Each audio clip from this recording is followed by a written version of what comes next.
Call our meeting to order. It's a joint meeting of Senate Ways and Means and the House Appropriations Committee. We'll start out with an update on Human Service caseload estimates. Megan Leopold, Managing Fiscal Analysis for the Legislative Research Department. Megan, welcome committee. Thank you. Good morning. I'll be working from this ORCID sheet that you have. It should be on the top of your pile. This is the memo, and on the back of it, you'll see a table of the numbers that I'll be going over.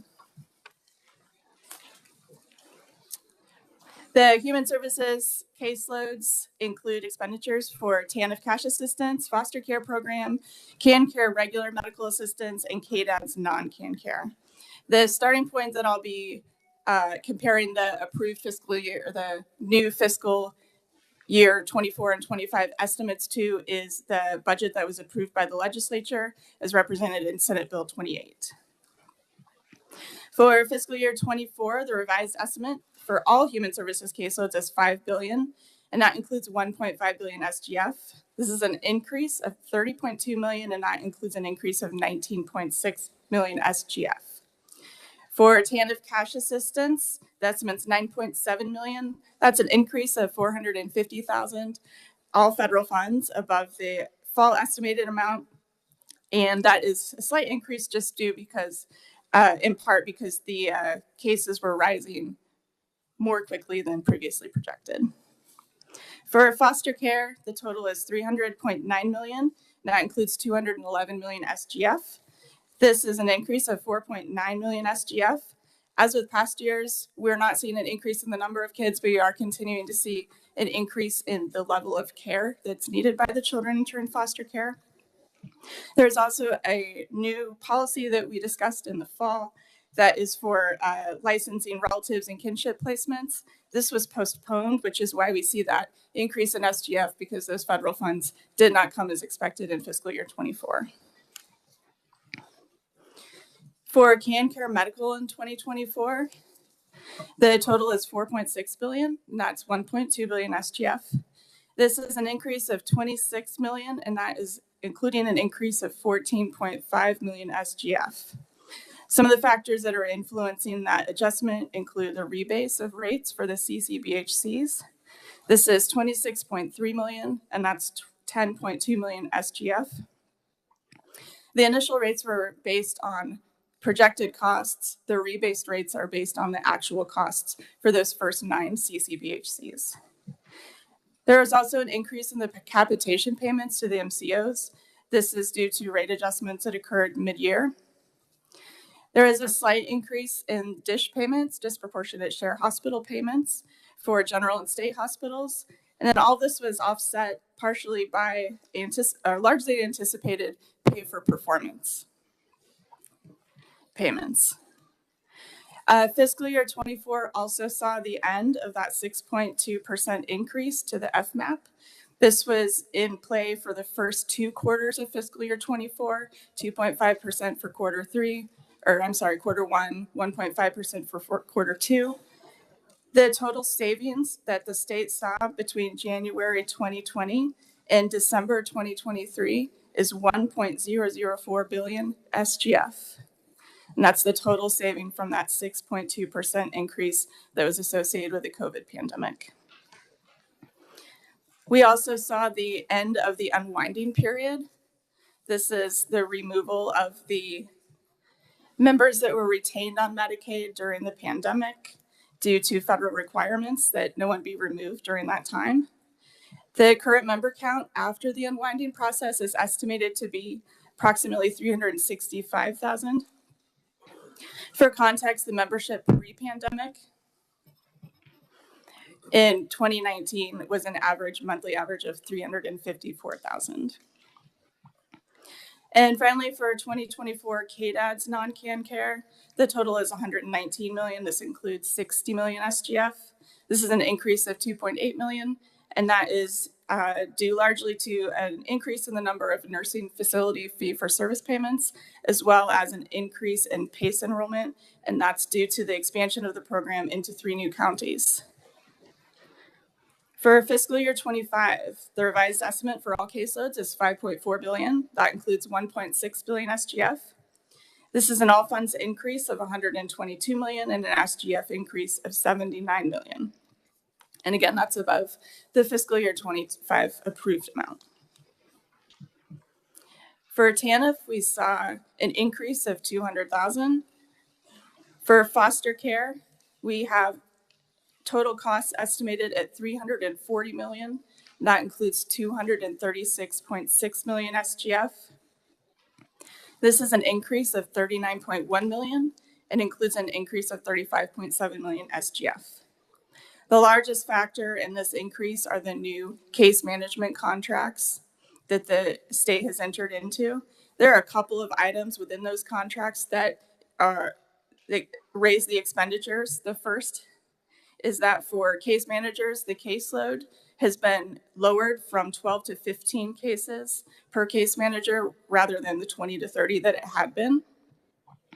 There are also 3 additional positions for each contract, an independent living coordinator, an IT position, and then an additional position to help assist children transitioning out of foster care.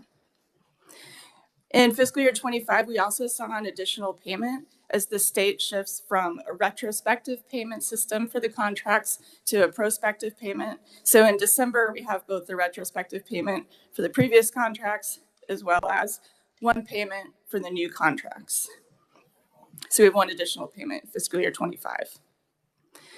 For CanCare Medical, the total estimate is 4.9 billion, and that includes 1.3 billion SGF. This is an increase of 76 million, including 41 million SGF. Again, as in the 2024 estimates, a lot of that increase is due to capitation payments to the MCOs due to rate increases. There are also 2 changes to coverage. There was an addition of 7.4 million all funds. That's to provide continuing coverage of CPAP and BiPAP equipment for members. These were previously offered as in lieu of services by the MCOs. CMS has deemed that that is no longer allowable, so these will now be covered under the state plan. There's also 6.5 million all funds. This is for diabetes supplies. In the last estimates, we talked about a new policy that CMS has clarified that there are certain services that the state is required to provide to all children that are on Medicaid if they're medically necessary.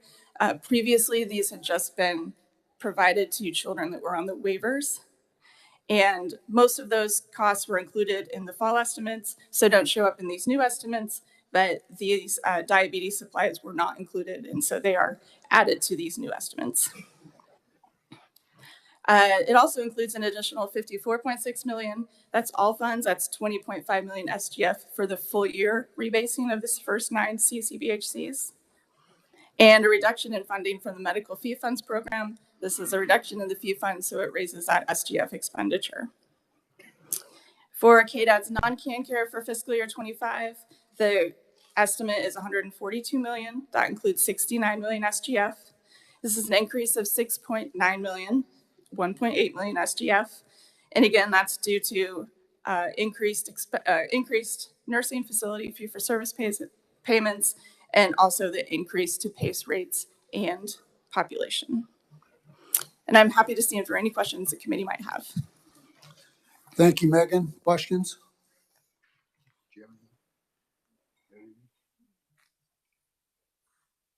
Seeing none, thank you. Next, we'll have an update on the education caseload estimates. Jennifer Light, Fiscal Analysis, Legislative Research Department. Jennifer, welcome to committee.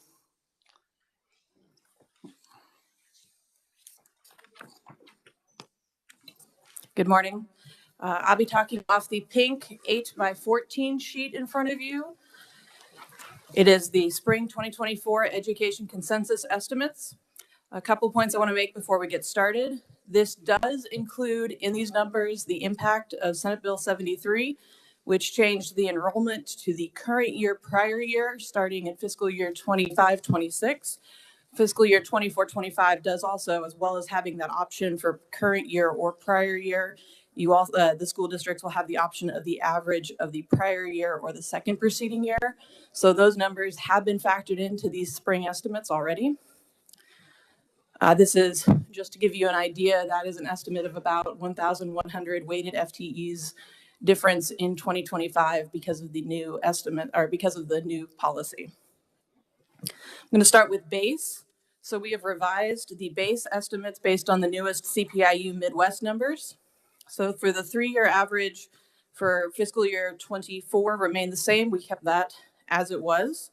For fiscal year 2025, the base 3-year average was 5.7%, which is a slight decrease from what we had in the fall. We thought it was going to be 5.8%. So you can see that base does come down about $3 to become $5,378 per student for fiscal year 2025. In fiscal year 2026, we have it as the CPIU average is 4.5%, which is the same percent increase as we projected in the fall.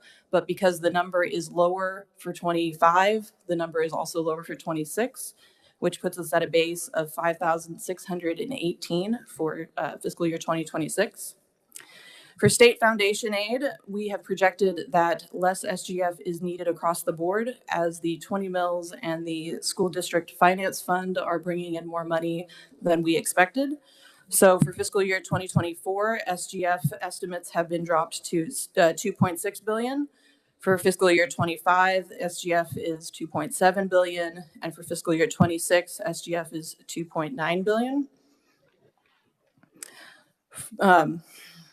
For supplemental state aid, we did increase those in fiscal years 25 and 26. We wanted to make sure that we were matching the same percentage as the base aid increases.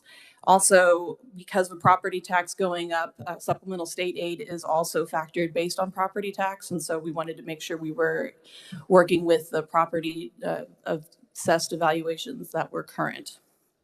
So for supplemental state aid, we kept it the same in fiscal year 2024 with 570 million. In fiscal year 25, it's 598 million. And in fiscal year 26, it's 625 million. Special education, we kept the same as in the fall.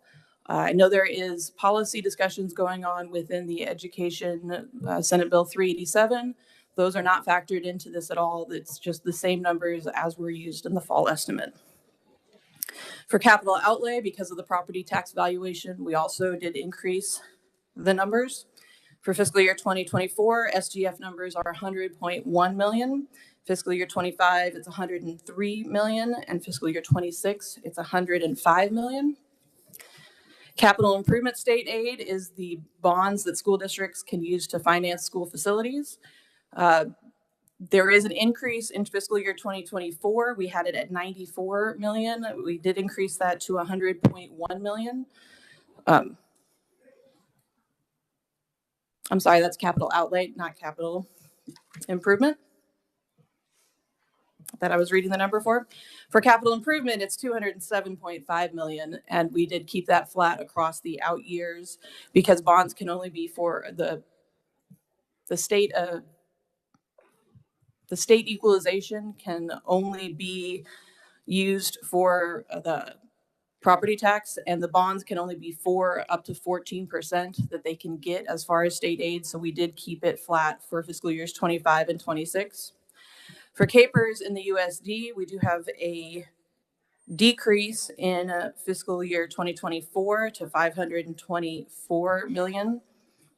And then it is also a decrease for both 25 and 26 as well.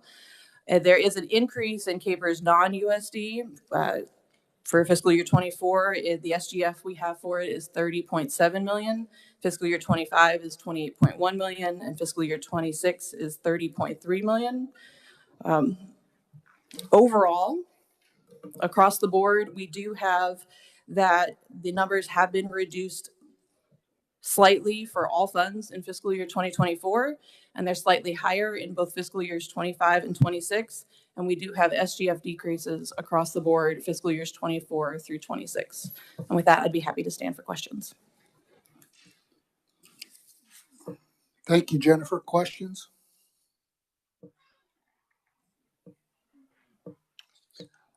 Representative Estes. Thank you. Could you please elaborate on why the non-USDs are going up for capers? Sure. So part of the way that the CAPERS non-USDs, so CAPERS non-USDs is used for community colleges, technical colleges. It's not for K-12 faculty members. It is going up because part of that is done by property tax valuation. And so the salaries do increase when property tax goes up, and property tax has been going up. They did increase, I think it's 4% is what we have it going for in 25 as an increase from 24. And so we just wanted to try to make sure that we were covering that adequately. Representative Estes. Thank you, Mr. Chair. Is the actual number of FTEs also going up? FTEs for the CAPERS? For the non-USDs? I do not have that number in front of me. I'd be happy to get that answer for you. Okay, thank you very much. Other questions? Seeing none. Thank you, Jennifer. Next, we'll have an update on the consensus revenue estimates. Edward Pinner, Legislative Research Department. Edward, welcome committee. Thank you, Mr. Chair and members of the committees. My name is Eddie Penner from KLRD. You should have a white memo in front of you dated April 19th. That is the subject line is the State General Fund Revenue Estimate for FY 2024 and FY 2025. That's the document that I'll be presenting from. For the 2 years combined, the estimate was increased by $45.9 million. The estimate for total taxes was decreased by $39 million, and non-tax revenues were increased by $84.9 million. I'll first go through the estimates for fiscal year 2024, then the estimates for fiscal year 2025, and then touch on the revisions to the economic forecast for the state. For fiscal year 2024, which you can see in Table 2, we revised the estimate downwards by $100.3 million or 1%. This should be a small surprise since we were down by $132.7 million or 1.9% through the month of March. Combined income taxes, that's individual, corporate, and financial institutions privilege taxes, we reduced the estimate by $28 million. We had been down by $91.4 million through the month of March. We do think that we missed the kind of monthly spread estimate by a small amount, but also at the time of our prior estimate, we were expecting Panasonic Apex credits to be paid out in the form of refunds in fiscal year 2024. And at this point, it appears that those refunds will actually be paid out in fiscal year 2025. And so that change accounts for why that reduction is not smaller than it otherwise would have been. And I do want to once again reemphasize that looking at the sum of those income taxes is more important at this point in time because of the SALT Parity Act changes than trying to parse out the changes to individual and corporate separately. Sales and use taxes, we revised downwards by $100 million. Those had been down by $57.6 million through March. We do have a little bit more concern for this tax source generally than we do the income taxes. You may recall that prior to the pandemic, we had been seeing very slow growth in this tax source for several years, and it does seem as though we might be returning to more of that pre-pandemic trend. Of course, inflation is a major driver as it relates to sales and use taxes. And while inflation still remains high, the inflation that we're seeing at this point in time is largely on the service side of the economy. And generally speaking, the sales and use taxes apply to the goods side of the economy. If you parse out the inflation from services versus goods, goods have actually been flat for a little over a year at this point, and really it's the service side of the economy where we're seeing that inflation. The thing that I do want to note there is that the Bureau of Labor Statistics captures housing costs as a service, And so for that, that's one of the major contributors to inflation, of course. Other excise taxes were down $5.3 million. That reduction was largely in cigarette and natural gas severance taxes. As a note, natural gas has reached kind of an all-time low in terms of the modern pricing methodology during the month of March. Insurance premiums taxes were up by $14 million. The inflation of insurance premiums is what is largely driving this growth. You might recall in the most recent CPI report that insurance premiums taxes were the single largest item in terms of year-over-year inflationary growth. Non-tax receipts were revised upwards by a total of $19 million. Gaming revenues, agency earnings, and a smaller amount of interest being transferred back to those funds by law are allowed to retain their interest were the primary drivers of this non-tax receipt growth. And so I would be happy to pause for questions as it relates to fiscal 2024 right there, or I can jump ahead to fiscal 2025, whatever would be the committee's preference. Thank you, Eddie. So you mentioned that the housing is looked at as a service. Why is that? And so that is somewhat of a quirk of the way that the Bureau of Labor Statistics captures housing inflation. When you make a payment for housing, you're kind of paying for two separate things: the asset of the house and also the service of having some place to live. Of course, if someone makes a rent payment, they're only paying for the service of having some place to live. The way that the BLS has historically tracked inflation for housing generally is through a concept called the owner's equivalent of rent. And that is, in essence, what you as a homeowner might be would have to pay to rent your exact house. And the reason they do that is because it's just a lot easier to get market data for rents than it is for home prices. And because of that, the BLS just has made a determination that it's best to treat them as a service throughout kind of the entire data set. Of course, for purposes of sales tax receipts, it's immaterial either way, because whether you call housing a service or housing a good, we aren't capturing sales tax on sales of homes. Other questions? Representative Tarwater. Oh, okay. Anyone else? Seeing none, please proceed, Eddie. Sure. For fiscal 2025, which you can see in Table 3, we revised the estimate upwards by $146.2 million, or 1.4%. This change upwards is almost entirely attributable to the fiscal impact of the delays of the fiscal cost of Apex projects, including the assumed second corporation income tax rate reduction being pushed from tax year 2025 to 2026. Combined income taxes were increased by $127 million.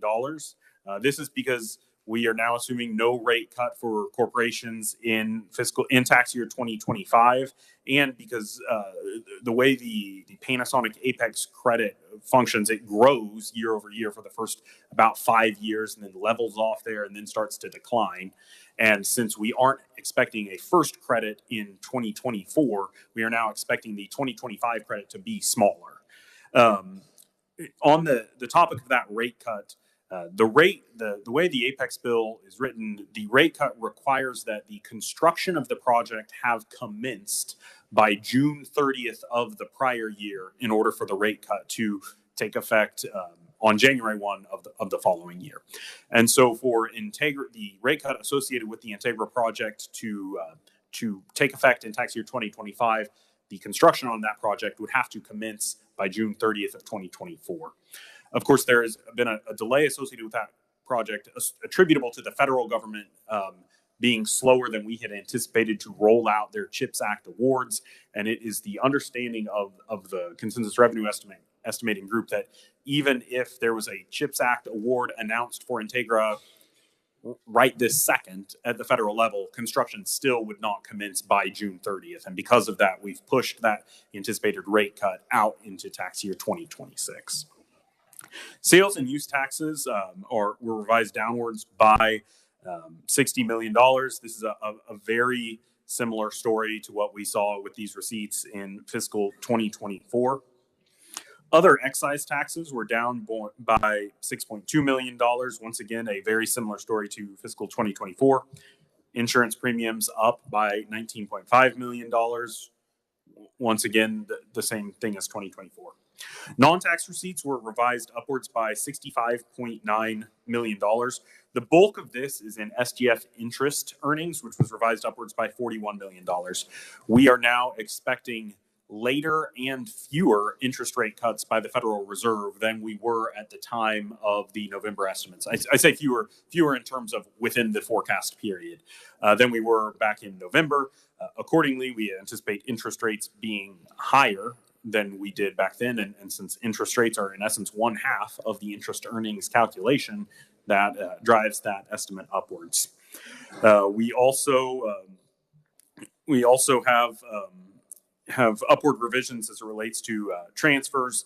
That is similar to the prior year and agency earnings. The one note that I do want to provide here is that while I mentioned the interest rates are 1/2 of the interest earnings calculation, the other half of that is the balance of funds available to be invested in those short-term, very liquid, very certain securities. And the reason I did mention that is because I do want you all to note that any action that you take on budget and tax policy that would result in a reduction of SGF balance will not only have its reduction in balance attributable to that policy, but will also have an indirect reduction in that balance because it would reduce the amount of interest earnings that we would anticipate receiving. That's certainly not a reason to necessarily change what you would do on any budgetary item or any tax item, but it is something that you should be aware of as policymakers. And so with that, I would happily stand for whatever questions you might have as it relates to the forecast for fiscal 2025. Thank you, Eddie. Senator Pittman. Thank you, Mr. Chair, and thank you, Eddie. On these insurance premium taxable items that are going up in 2025 by 9.2%, is that sheerly due to the increase in premiums that people are experiencing across the board in our state, or is that some kind of a policy impact? There's no policy impact. Part of it is an increase in the amount of premiums that Kansas are paying. It is also the case that the Department of Revenue the Insurance Department has had some success in kind of developing a more robust surplus lines insurance market within the state of Kansas. And so we've got a little bit of growth in that issue, but also just increase in the amount of premiums that Kansans are paying. Representative Sutton. Thank you, Mr. Chair. Eddie, could you walk me through this just a little bit? When we're looking at the sales and use taxes, I understand that obviously inflation impacts those. Inflation's still pretty high, 3.5, give or take, depends on the month.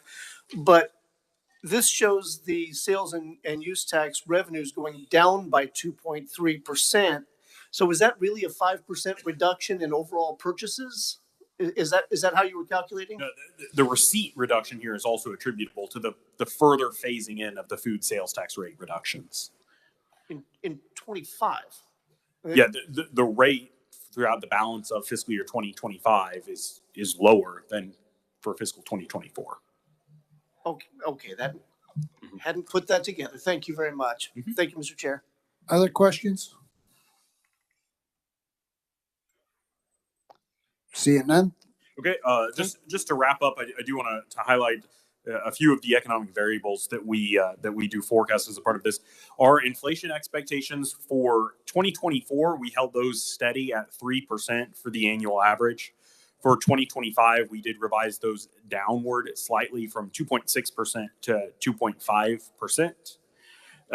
For real Kansas GDP, so that's growth once you account for inflation, we revised that upwards for 2024 from 1.7% to 2.4%, and up slightly for 2025 from 2.0% to 2.2%. The Kansas unemployment rate kind of average for the year, both years were revised downwards from our expectations at last fall.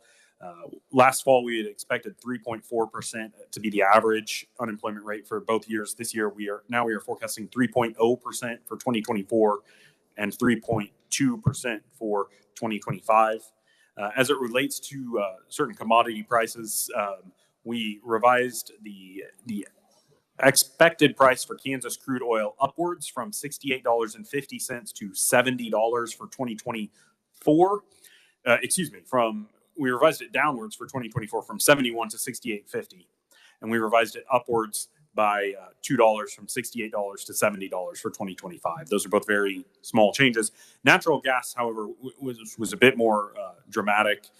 We revised that downwards from $2.20 to an even $2 for the current year, and down from $3 to $2.35 for the out year. Nationwide right now, there is a supply glut as it relates to natural gas that is keeping prices low for purchasers and producers alike. So I would happily stand for whatever questions you might have as it relates to that economic forecast. That's all I have for you. So Eddie, what number do you use for full employment? I mean, that 3%, clearly people, I mean, there's jobs all over. So everyone who wants to work probably is pretty much can find a job. I mean, what's that number? There's not a perfectly clear definition for full employment, but I think almost anyone would agree that 3%, that at 3%, we are at or perhaps even beyond full employment. It's worth noting that job openings in the state do exceed the number of unemployed individuals by about 2 to 1. That number peaked at about 3 to 1 a little over a year ago, about a year and a half ago.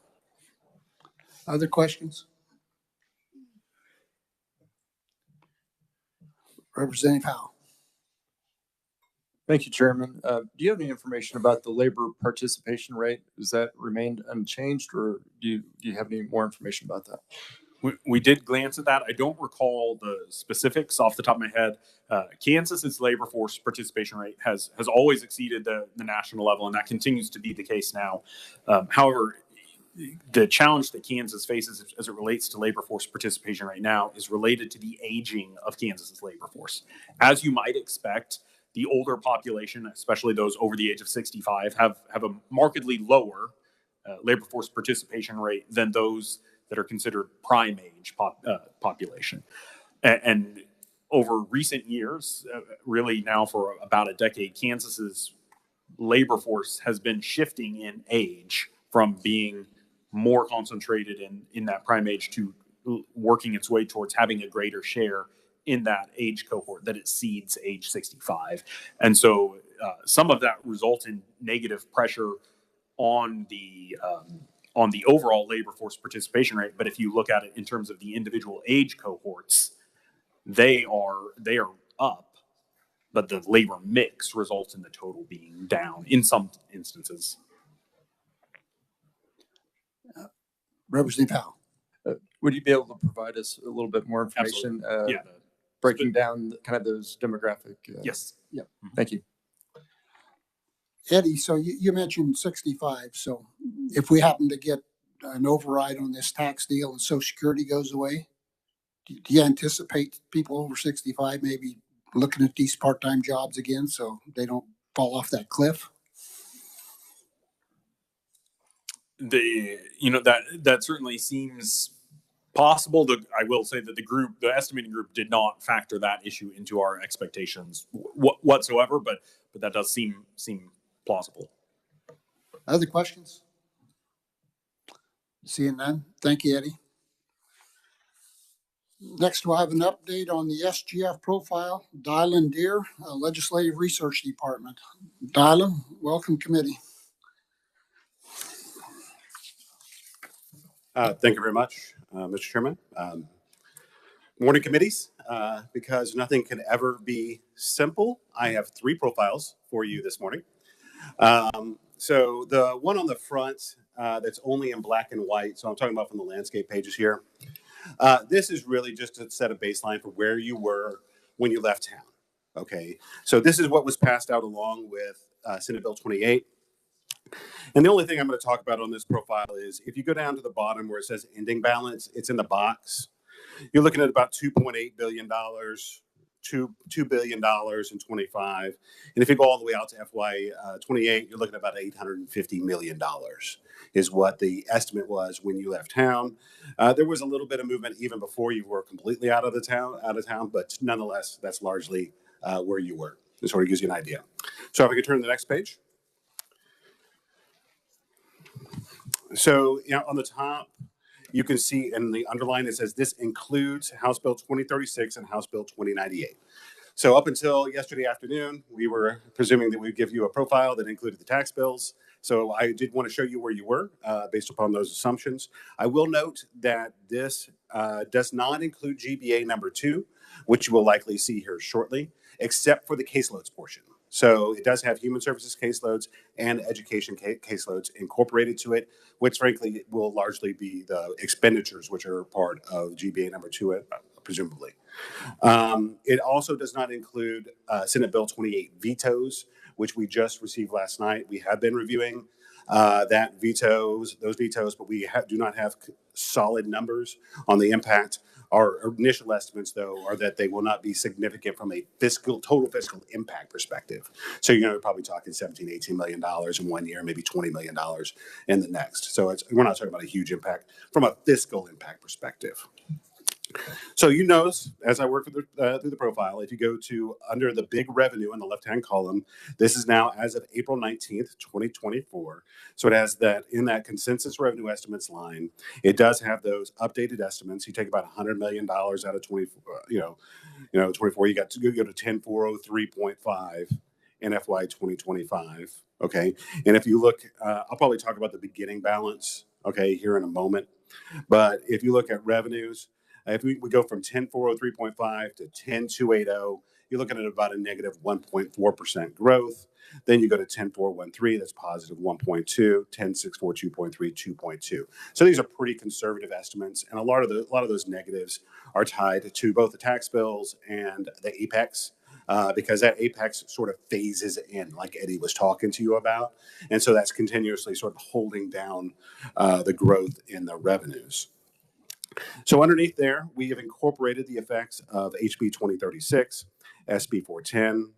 We did take out HB 2465 because it had been vetoed quite a bit, but the total impact on that was pretty small. That was a small bill. Senate Bill 18 is now in here. It's the Higher Education Deferred Maintenance Bill. Those are transfers, so they show up in this revenue side. And it has HB 2098 is incorporated as well. Then you can go down, moving to expenditures. All right. You can see the expenditures line is at the top. I talk a little bit about human services caseloads. In human services caseloads, you still see the negative 35.9 and the positive 124.9, but that does incorporate the effects of both the fall and the spring caseloads.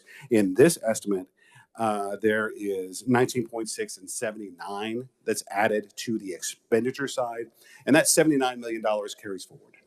So what that means is that you add not just $79 million in FY25, but you add almost $80 million in 26, 27, and 28. There is a slight reduction in FY 2026 because there were $7.4 million for the Department of Children and Families in 25. That was a one-time cost in order to be able to implement their revised contract. In that revised contract, we basically ended up making 13 payments instead of 12 payments for 1 year. So we went ahead and backed that out of the long-term and ongoing costs.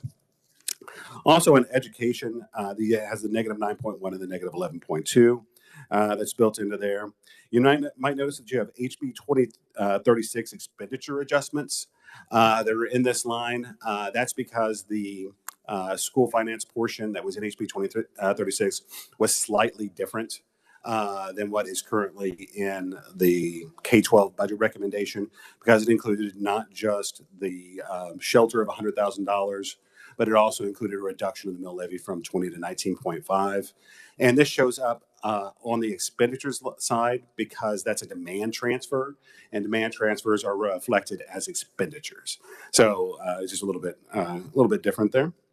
Then you see the Senate Bill 28 effects. We also have incorporated Senate Bill 438, the Blueprint for Literacy, that has been signed, and Senate Bill 387, the Education Bill. The negative $68.2 million was the position as it was in conference that final night. So, we'll see how that works going forward. You may notice that it does have in the GovRec, these special education expenditures are ramping up 74.9, 74.9, 74.9. In that SB 387 line, you see those reversed out. So negative 74.9 each year. So it basically effectively zeroes out the effects of those special education, except for in FY 2025, which you do have the adjustments there, but those then carry forward, moving forward with FY 25. So where does that get you? If you look at ending balance in the big box, it goes 2.6 billion, 2 billion, 766.8 million in FY 2028, largely similar to what you had before you left, which is largely the story I think Eddie was sort of telling you about the consensus revenue estimates, which is there's not a lot of news. They moved up a little bit, moved down a little bit. We shifted Apex back. But there's just not a lot of news coming out of those consensus revenue estimates. We did update the budget stabilization fund balance. You're not going to see a big difference, but we updated those numbers based on current interest, and so that is reflected in those numbers down there at the bottom. And before I take questions, if you don't mind, the back one, and I'm not going to talk. I'm just talking about this super briefly. All this does, it's the same profile I've just been talking about, but it takes out the tax bills for 2036 and 2098, so that you can see down there in the ending balance, you got a running balance around 2.6, 2.5, 2.5, 2.5, 2.5 billion dollars. So that's what the effect of that is. But I just wanted to. That is kind of where we are currently. With the exception of the Senate Bill 28 vetoes and any GBAs that you might hear here in a few minutes. With that, I would stand for questions on the profile for predominantly the second one. Representative Waymaster. Thank you, Mr. Chairman. So you were talking about the budget stabilization fund. So in Senate Bill 28, we had a provision in there that would take 50% of the balance and have the state treasurer invest that 50% portion into a higher interest rate investment vehicle, so that you're just saying you're using the current interest rates, not the speculative interest rates of what could possibly be generated from the higher investment rates. That's correct, sir. And just to let you know, we had conversations during the consensus revenue estimating process with Joel Oliver, who's the director for the Pooled Money Investment Board. And he indicated he was largely investing it. He was getting close to 6 months currently. So he didn't anticipate a large change as a result of those, with the exception of the fact that underneath the language, the budget stabilization fund, we get the actual distribution of those interests that's earned, as opposed to being paid a fixed ADB rate. And without getting too deep in the weeds, most funds that get to retain their interest, it's not like they actually have a special fund that's sitting out there in the state and then that's the interest they keep. What they do is you look at the entire portfolio, you figure out what the earnings, and you get paid an average daily balance rate based upon the interest rates that are earned. Okay, and so that's kind of how that works. But once underneath the new language, they will get to the actual interest rate that's earned based upon their balance. So that'll be a little bit of a change. And as we get more experience with that, we'll keep everybody updated on how that's going. And that compounds, right? That's correct. It does. So it goes back into the fund, continues to get reinvested. And so then, I guess, since we're on the topic of interest rates and we still have a balance remaining, even though it might be dedicated fund for ARPA, what are we generating monthly on the interest rate in ARPA? So we're bringing in like $2 to $3 million per month on the ARPA interest funds is what's coming in. All right, thank you, Mr. Chairman. Other questions? Representative Helgerson. Did the governor and you use the same assumptions in the out years for growth? We did not. We were able to come to an agreement around 24 and 25, and I am not familiar with the assumptions that were made in the budget profile for 26, 27, and 28 in the most recent version of it that I've seen around. I had heard it's 2%. Did you use 2% or did you use 3%? So the assumptions that are built into ours, what we do, just again, I don't want to get too deep in the weeds, but we actually estimate each and every different tax source and come up with a varying estimate, whether it's corporate income tax or sales tax or something like that. But all together, it's slightly under 2% annual growth, okay, in each base growth, okay, and then we back Apex off that. So you end up well below the 2% growth rate after you back the Apex numbers out. Representative Helgerson. Uh, Chairman Waymaster touched on the interest account for ARPA. I was told that the conference committee used all the interest amount when we met. Is that not correct? And there still is money in there accumulating interest? So up until the point in which the ARPA funds actually leave the state coffers, in other words, you can appropriate dollars, you can dedicate to a purpose, but until those leave the state, they're still drawing interest. Okay, and that interest is going to continue to get deposited into the ARPA funds. And so there's a lot of awards that have gone out that the legislature has made, that the SPARK committee has made, but the recipients have not fulfilled the requirements to receive those funds. So we will continue to draw interest up until that point. Could we get a balance on that? You can. Thank you. Representative Williams. Thank you, Mr. Chair. So can you repeat again about how much we are estimating annually for Apex and if Integra gets started again, where that is included as well? Just repeat on that. But also overall, give us some understanding of how much we are committing to economic development incentives. Is there any way that we can understand that side of the ledger of the amount of money that we are giving away annually rather than maybe return it in the most recent tax bill that was vetoed? Thank you. Certainly. So I'll talk a little bit about Apex, and some of that might actually require some follow-up materials.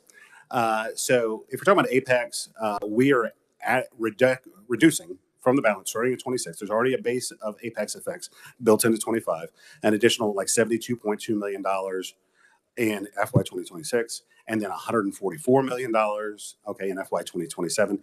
And then it's going to start to ramp down, but so it's only growing by about $35.5 million in FY 2028. But there are, and then that will sort of level out, okay, over the course of Apex. I can run some numbers for you of what the total impact of both the Panasonic and the Integra are and see how much is projected to be lost from those effects. But of course, you know, all of it is somewhat speculative. I mean, these are just estimates. It all depends on what the total level of investment, both for Panasonic and Integra, are. As far as the total effect of all of the various incentives, we'll give you some historical data on what those are, because there's always these questions about who's going to take a credit. So we have a large number of credits that are basically sitting out there sort of in the ether that someone could draw down, okay, but which have not been claimed. And so you never know what someone's going to claim in a year. So I think looking at historical data is probably the most accurate way to see what people actually claim in PEAK and HPIP and KIT-KER and the other various economic incentive programs that we have in the state. Other questions? Senator Pittman. Thank you. Just a quick follow-up on that Apex piece. When you say 72 million, is that in addition to the normal revenues? I mean, sometimes we think of these budgets as an additional, we only look at the difference. Does that accumulate like that over time? It does. So that's a building number. So it's 72.2 and then 144. So it is ramping up. Now, it's a little bit, what we have not done in this profile, because it's difficult and it's speculative, is determine any possible revenue positives, okay, as a result of the Panasonic and or Integra deals. And it's likely that we will see revenue increases as a result of both of those projects. But when those revenue increases are going to occur and how much those revenue increases will be is too difficult to estimate at this point. But as we get some data on that, we'll start to incorporate. Sure, that makes sense. I just wanted to make sure when you said it's not 72 million and then 72 plus 144 million for that. It's not. No, it's Okay. 72 and then 144. Yeah, it Thank makes you. up that way. Any other questions? Seeing none. Thank you, Dylan. You're welcome. Thank you very much. Next, we'll have update on the governor's budget amendments. Adam Profit, Director of the Budget. Adam, welcome committee. Good morning, Mr. Chair, members of the committee. Thank you for having me here today to walk through the governor's budget amendments. My name is Adam Profit. I am, as stated, the governor's budget director. You should have in front of you the memo that walks through the governor's budget amendments. At the top, it says April 25th, 2024, and it has the chair's names at the top. I believe it's actually being passed around right now.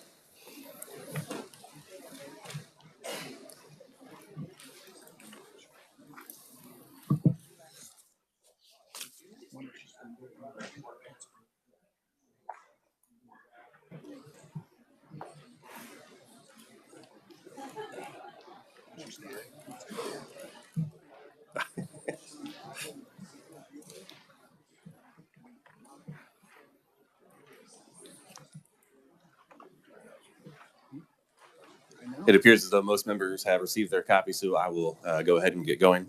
On the front page, you can see what the net impact is of all of the governor's budget amendments. I will tell you that there are some revenue events, so to speak, and some expenditure events, so I'll try to identify those as we work through these. I'll also try to identify what's already in the profile that you've already just reviewed with Dylan. So if we flip to page 2, the very top of page 2, item 1 is for the Board of Tax Appeals. This is a budget amendment for $118,837 in fiscal 25.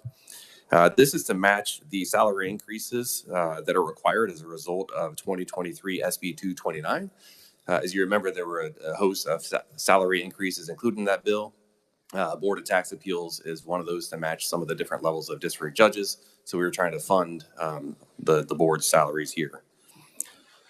Moving on to item number 2, this is for Department of Corrections. This is $4 million SGF in fiscal 24 and $21.1 million SGF in fiscal 25. The long and the short here is that Department of Corrections has been covering a lot of their operational costs with salary, with vacancies and positions.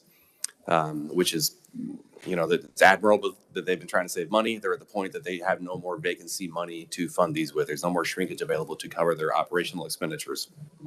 All the work that we've done recently to increase the headcount, we're at a point where they just can't cover that. Additionally, the prison population has been increasing this year pretty substantially.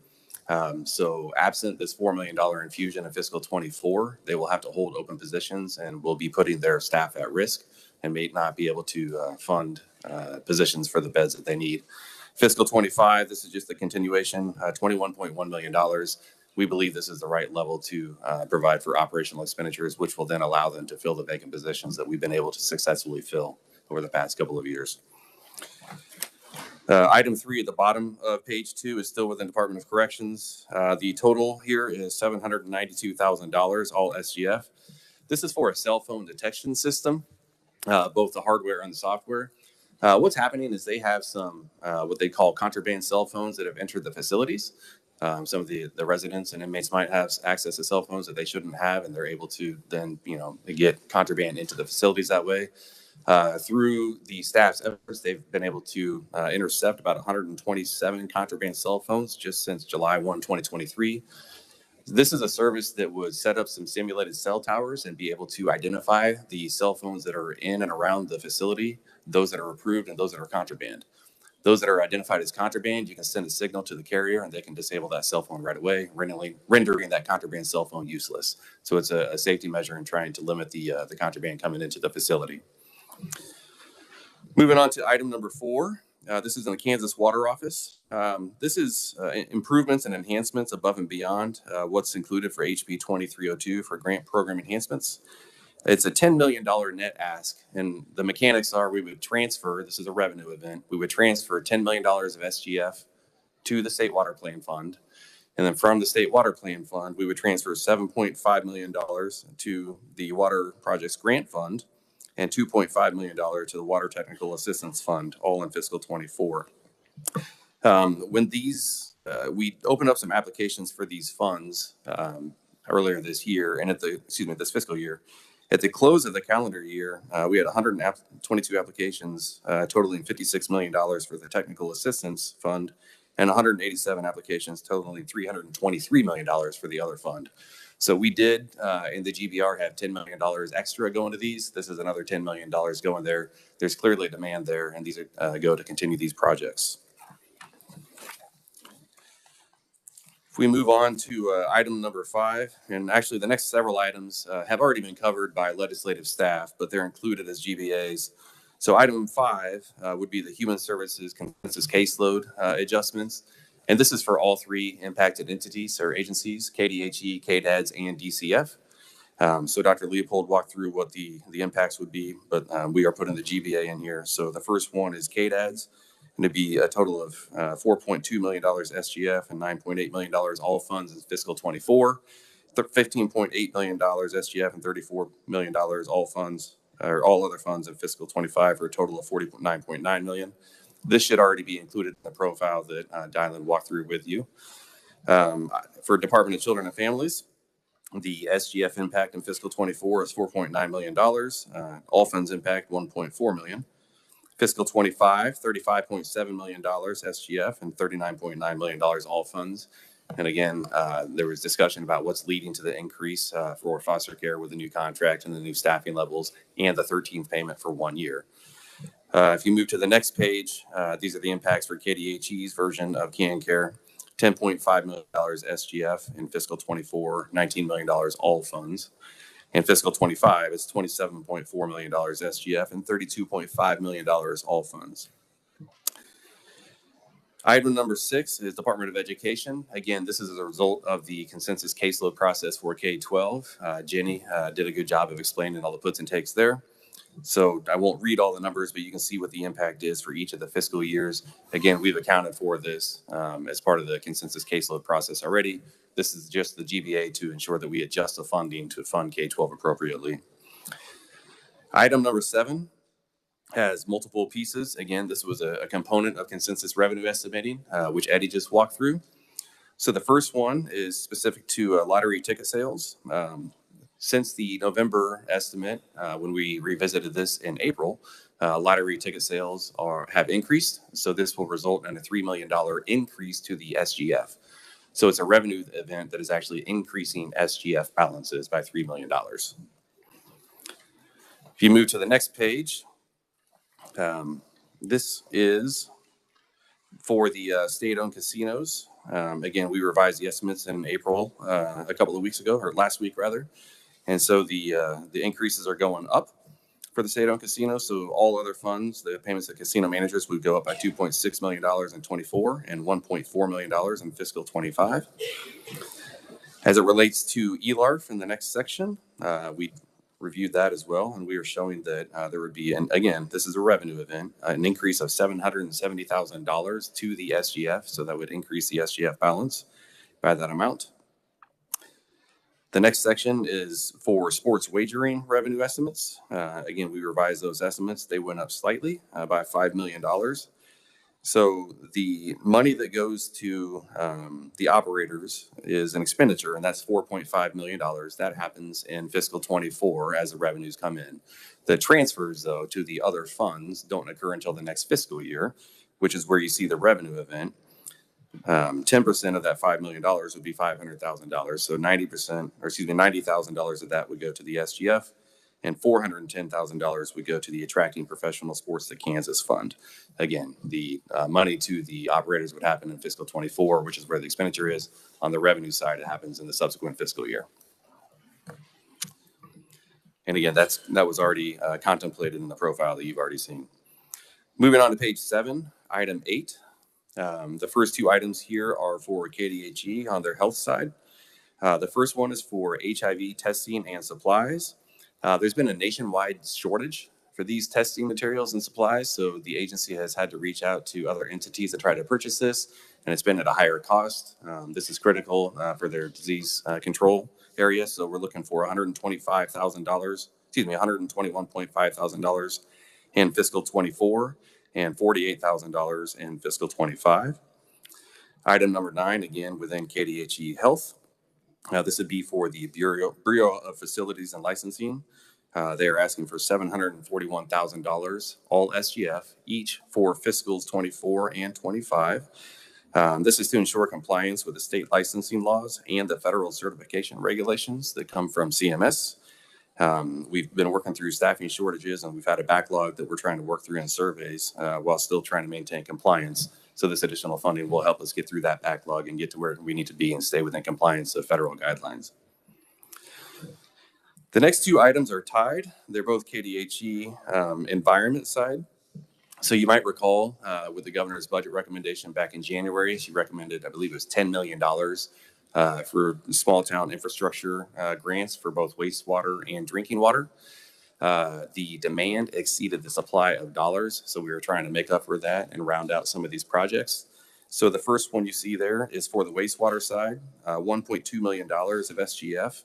And again, this would be additional funding for communities with populations under 1,000 people to really help with their wastewater infrastructure. If you flip the page, item 11 is on the drinking water side. So again, the same rules in terms of population size of the community. It needs to be a community with less than 1,000 people. This would be $4.7 million of SGF in fiscal 25 to help maintain clean drinking water for these communities. These are communities that are not able to regionalize. These are communities that need the assistance within their own community, and that's where we came up with the $4.7 million. We do view that as a one-time expenditure. Obviously, we'll continue to monitor the program and ensure that everybody's in compliance, but this is viewed as a one-time expenditure. Item 12 is for the Emergency Medical Services Board. It's personnel reorganization. This is all fee fund expenditures. All we're doing is adjusting their expenditure limitation. It's $220,000 that we would adjust their expenditure limitation upwards in fiscal 25. They're trying to do some reorganization and get creative with their recruiting efforts because they're running a very high vacancy rate. But they need the expenditure authority to be able to do so and advertise at the salaries that they need to be competitive. We've reviewed their fee fund balances. We feel they can absorb this within their existing resources without increasing their fees. Item 13 is in Board of Regents, the Kansas Adult Learner Grant Program. Quite honestly, this is a mistake that I and my team made during the GBR process. This is a program that was passed in a bill last year. We did insert the expenditure authority for the Board of Regents. We neglected to effectuate the $1 million transfer. So we gave them the expenditure authority in the GBR. We forgot to give them the transfer. My apologies for that. So this is putting $1 million in for that transfer to fund that program that already has been approved. If we flip the page to page 9,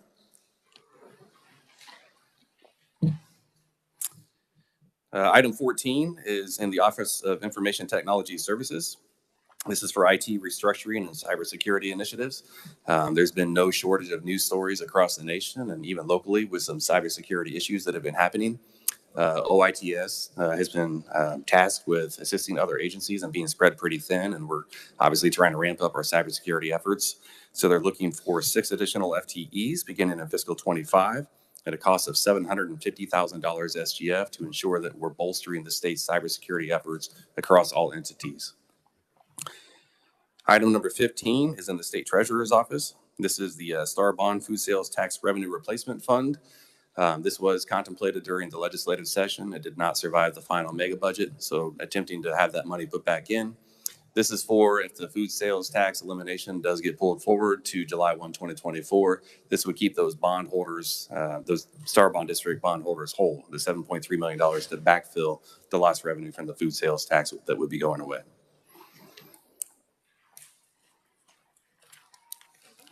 Flip the page to page 10. Again, within Board of Regents, item number 16. This is for need-based aid for public universities. So an item that was, a proviso that was contained within Senate Bill 28, the mega bill, recalculated the distribution formula for the Kansas Comprehensive Grant Program. And by doing that, what it did is took money away from the publics and shifted it to a different area. What we've realized is that there are the funds were fully committed to the public school students. So absent this $2.5 million, there would be 800 college students that have a scholarship committed to them today, that scholarship would be in jeopardy and they may not get it, thus increasing the cost of their education and maybe asking them to walk away. So this $2.5 million would just be to make that whole, to keep the formula as it is today. That was not line item vetoed, but this backfills that provision to ensure that these college students are able to maintain that scholarship that was already committed to them for fiscal 25. Item number 17 is in the Department of Commerce. This is to capitalize the Apex funds. So Eddie and Dylan both spoke a little bit about Apex credits. So there are different types of credits and they're paid out differently. The investment tax credit, which are the dollar amounts that you'd heard previously, those are paid through the corporate income rate. It just kind of goes through on their corporate rates. The others, so the income tax credit, the relocation credit, and education credit, there were 3 special revenue funds that were set up as a result of the Apex bill that these credits would be paid through. They were capitalized at $6.5 million, but as we stated, we've re-estimated what the Apex credits are going to be over time, and we're looking at a total credit in those funds of about $13.5 million. So the idea here is to lapse the $6.5 million SGF that was in fiscal 24, because as stated, we don't think there will be any payments made in that year, and instead add $13.2 million of SGF to capitalize those funds such that we can make good on our promise for the bill that's out there and for the agreements that we have signed to make sure that we can pay for those credits. And then item number 18 is in Department of Administration. And at the end of the day, next year it'll end up hitting all agencies, but it's the breast cancer diagnostic mammography, $75,000 to ensure that we fund that at no cost to state employees as part of the state employee health program. This is an item that was in the mega bill throughout much of the mega bill's life, and then at the very end it got taken out. Governor feels strongly that this should be back into the bill. It's $75,000 in fiscal 25, and again would provide that service at no cost for state employees. And with that, Mr. Chair, I'd be happy to stand for questions. Thank you, Adam. Questions? Representative Waymaster. All right, thank you, Mr. Chairman. So let's go to item number 10, and I just have a quick question in regards to this. So how many communities with a population under 1,000 have wastewater treatment systems?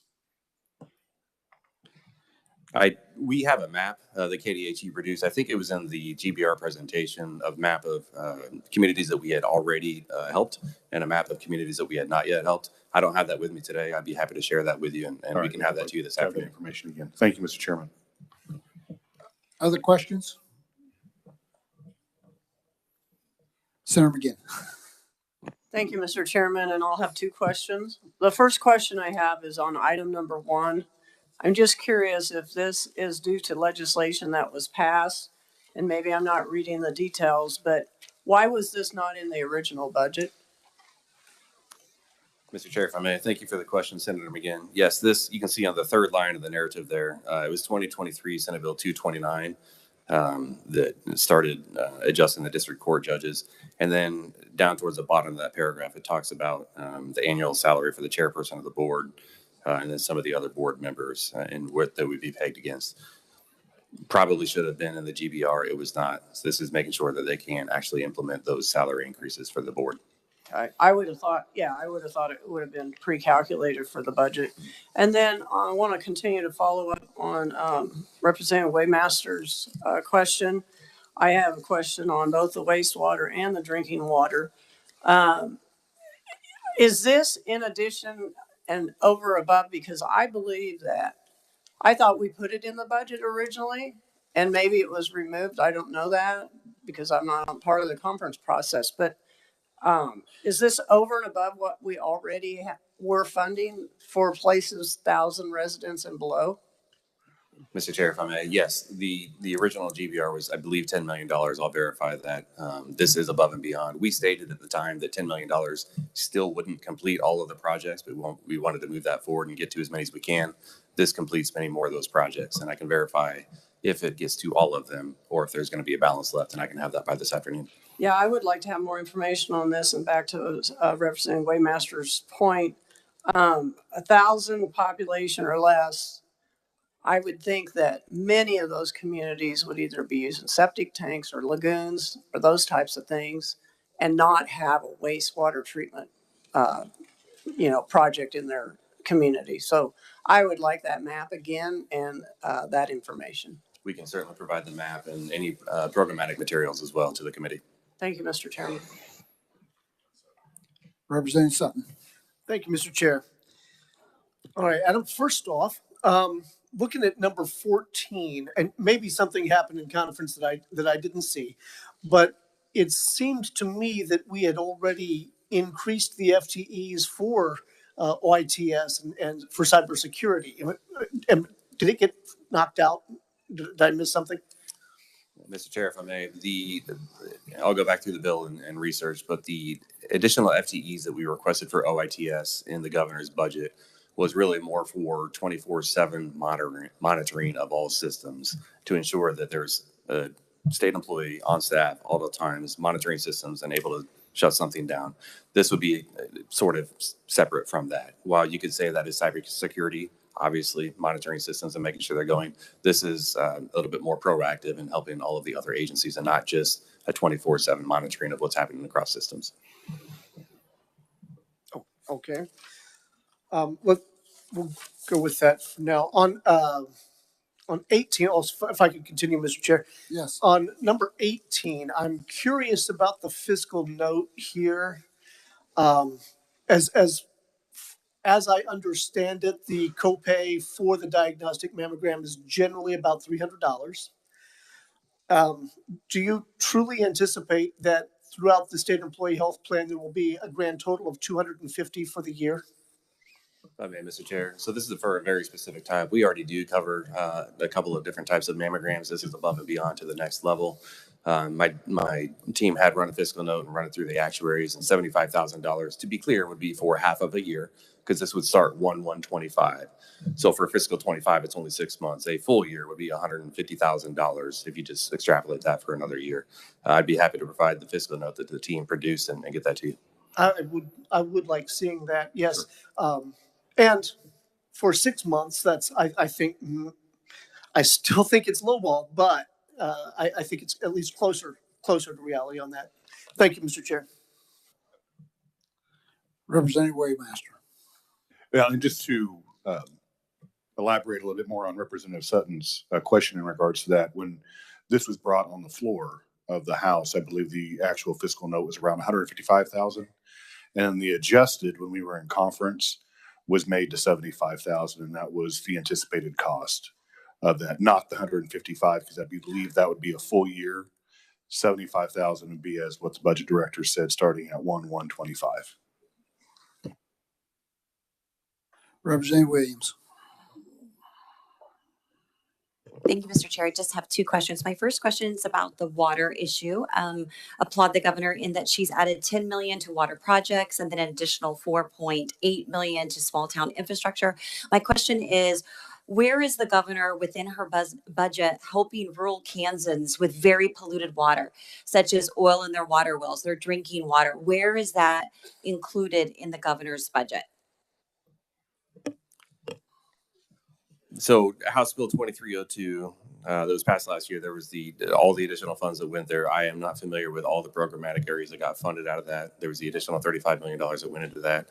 The item 4, if that's what you're relating to, is going to very specific projects. And then items, whatever the other items are, 10 and 11 are going to the small town infrastructure. I'd have to get back to you on all the details of where that is contained within the budget. I'm not familiar with all the funds right off the top of my head. Right. I just would note that these are great items, but that leaves out a large number of Kansans that live in rural areas that do not or are not part of municipalities or townships or rural water districts. And so that's a very high concern. And then my last question relates to the need-based aid for public universities. The addition of the 2.5 million. It says if additional funding is not provided to continue these scholarships, these affected Kansans with financial aid will either be forced to end their pursuit of a degree, etc. But my question is, would there be natural adjustments to individuals applying into the program and individuals exiting out of the program?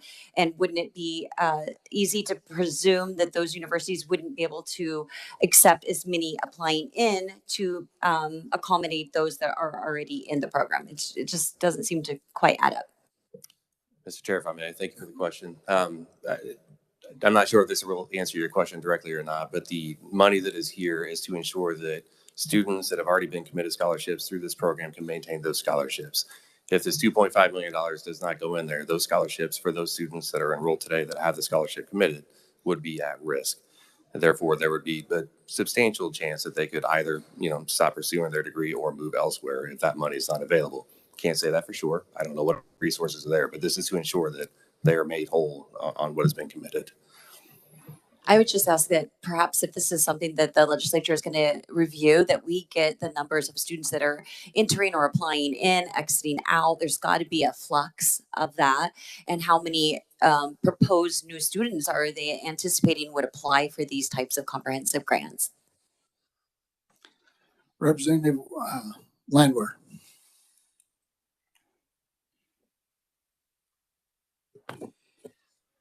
Going back to number 18 again, the reasoning behind coming in with a half year rather than just starting it in January? This would be starting January. It'd be January 1, 2025, which would be half of a fiscal year for fiscal 25. Okay, so that's why you're only showing the 75. Yes, The ma'am. 150 Yeah, will show up 75,000 in for the next 25. budget. Full disclosure, it would likely go up to 155 in fiscal 26. Okay, thanks. Senator Clays. Thank you, Mr. Chairman. Going to number 7, the second page, when you talk about the sports wagering revenue estimates that were revised, could we get maybe a 5 or 6 year run on what the estimates are for the Attracting Professional Sports to Kansas Fund? Both it's accumulated, but then it's annual on what we're looking at going into the future. Mr. Chair, if I may, we'd be happy to provide what has been deposited to that fund. I think there were some withdrawals from that fund in Senate Bill 28. We can go as far as fiscal 25. That's all that the revenue estimating group has agreed to in terms of what the revenues would be. I think you can make some assumptions going forward, but we'd be happy to provide whatever we have already. Thank you. Thank you, Mr. Chairman. Representative Howell. Thank you, Mr. Chairman. Director Profit, if on item 16 for the need-based aid for public universities, did you discuss with the Kansas Board of Regents about that specific GBA? I believe that conversation happened. I will have to circle back with you. I was not part of that conversation myself, but I believe there was a conversation that happened. Let me verify that for you, please. Okay. The reason I asked that is it's my understanding that the Kansas Board of Regents has reappropriation authority. So if there are underutilized scholarships and monies remaining that can lapse into the next year, and oftentimes they have the authority to shift that money. And so I'd be curious to know, number one, how much money do they have that they anticipate being left unused to where we could put towards the comprehensive grant program? Yep, thank you. Other questions? Representative Collins. Thank you, Chairman. Just a follow up, does the governor or does KD&G have any update with the problem we have in Kansas with the avian flu and the milk supply that's kind of making the news right now? Just checking to see where you're at on that. Yeah, if I may, Mr. Chair, I don't think I'd be the appropriate person to speak to about that. I think we'd be better having the Secretary of either Ag or KDHE speak to that. We can get them in contact with you today if that would be helpful. Other questions? Representative Ballard. Thank you, Mr. Chairman. I just want to check on 13 again, where you indicated of transferring the 1 million for FY25. But what I'm not clear on is it was established, in 23. Money was being spent on the grant, even though it hadn't been appropriated. Am I correct? If I may, Mr. Chair, this would be for fiscal 25. For fiscal 24, that fund was fully capitalized at the $1 million. For fiscal 25, for the GBR, we put in the expenditure authority for it. We did not do the transfer language to move the SGF over there. Now that's clear to me because I was thinking maybe they're short money, but they're not. Thank you, Not Mr. yet. Chair. Other questions? Seeing none. Thank you, Adam. Did you have anything else? Happy to walk away right now. Thank you, Adam. So what, are we supposed to go over this or what? Okay. So you guys ready to go do your own, or do you want to go over this right? No, I didn't know what we're doing. No, that's what I'm doing.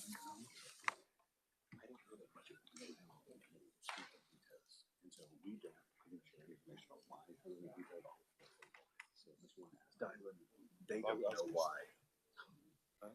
They don't know why. Well, I say it's bring the veto. Budget discussion. Absolutely, we don't need to go. You got each. I just want to make sure we can ask individually. We can ask individually. Yeah. They might not be there. So you want to ask them now or just have them go? Yeah, that's what I thought. So I'll just make an announcement that you're going to meet in your room and we're going to meet in ours. Thank for people for lunch. What time do you start? I'll say like 10:45. Okay. Or 11. 11. Okay. Yeah, okay, 11. Committee, this concludes this meeting, and we'll continue with our meeting for the Senate Ways and Means and the House Appropriations at 11 o'clock.